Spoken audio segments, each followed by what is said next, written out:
അമേരിക്കയെ മിഡിൽ ഈസ്റ്റിൽ നിന്നും തൂക്കിയെറിയാനാണോ ഇപ്പോൾ ചൈന തയ്യാറെടുക്കുന്നത്?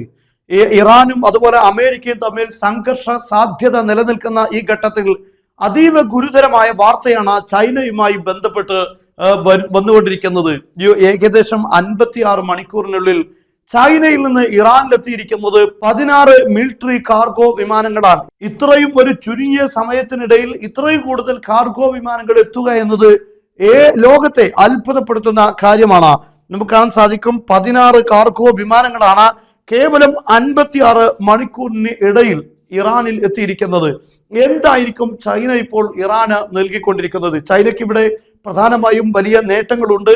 ഒന്നാമത്തേത്, ചൈന ഉണ്ടാക്കിയെടുത്ത ഇലക്ട്രോണിക് ഉപകരണങ്ങൾ, അതായത് യുദ്ധ ഉപകരണങ്ങൾ, ഇതെല്ലാം അമേരിക്കയുടെ വെപ്പൺസിന് എതിരെ പരീക്ഷിക്കുക എന്നതാണ്.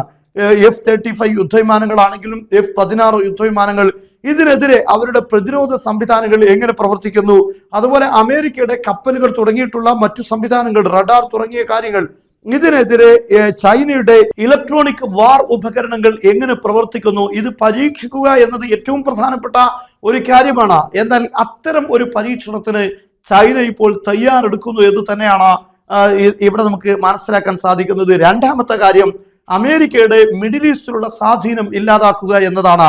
അത് ചൈനയ്ക്കും റഷ്യക്കും ഒക്കെ ആണെങ്കിൽ അവരുടെ സുരക്ഷാപരമായും അതോടൊപ്പം തന്നെ മിഡിൽ ഈസ്റ്റിൽ വർദ്ധിച്ചു വരുന്ന അമേരിക്കയുടെ താല്പര്യങ്ങൾ, അവരുടെ സ്വാധീനങ്ങൾ, ഇത് ഇല്ലാതാക്കുക വഴി ചൈനക്കും അതുപോലെ തന്നെ റഷ്യക്കും ഒക്കെ മിഡിൽ ഈസ്റ്റിലേക്ക് കടന്നു വരാനുള്ള ഓപ്ഷൻ ഉണ്ടാക്കുന്നു.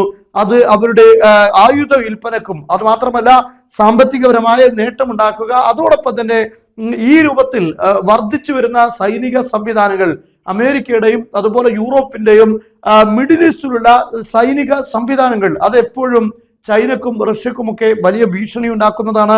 അതുകൊണ്ട് തന്നെ ഇത്തരത്തിലുള്ള സംവിധാനങ്ങൾ ഇല്ലാതാക്കുക എന്നത് ചൈനയുടെ ലക്ഷ്യമാണ്. എന്നാൽ ഇറാൻ ഇപ്പോൾ അമേരിക്കയുടെ മേഖലയുള്ള എല്ലാ സംവിധാനങ്ങളും, അവരുടെ എയർബേസുകളെല്ലാം തൂത്തെറിയും, അതെല്ലാം തകർത്ത് കളയും എന്ന് തന്നെയാണ് പറഞ്ഞിരിക്കുന്നത്. എന്നാൽ അത്തരം ഒരു കാര്യങ്ങൾക്ക് വലിയ രൂപത്തിലുള്ള പിന്തുണയും സപ്പോർട്ടുമാണ് ഇപ്പോൾ ചൈനയുടെ ഭാഗത്തുനിന്ന് ഉണ്ടാകുന്നത് എന്ന കാര്യം വ്യക്തമാണ്.